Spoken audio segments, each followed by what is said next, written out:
adding your opt-in source and mapping your file. The first step will be to enter in your opt-in method or source.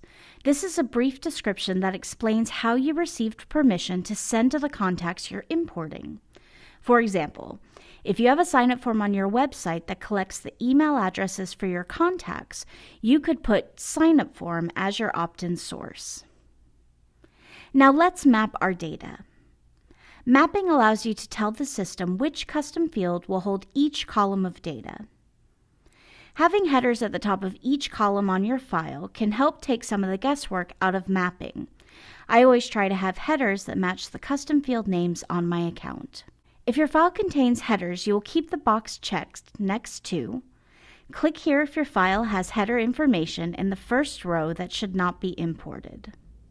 You will also want to decide if you want to leave the custom field data as is or update it with the new data on the file you're importing. If you want the freshest data possible, it's a good idea to select the option to update existing custom fields with new data.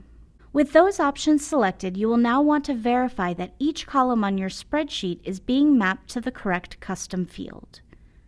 Beginning with the first column, look at the white box above the column sample to make sure that it is showing the correct custom field.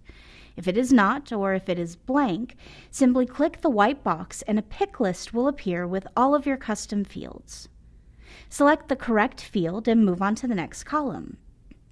Continue until all of the columns are mapped to the correct custom field. If you have a column on your spreadsheet that you do not want to be imported into your account, just make sure that the white box stays blank and the system will ignore that column. Set default custom field values. This is an advanced bulk action that allows you to select default value for all of the contacts on your import file. Your file will normally already contain this data, so it is optional.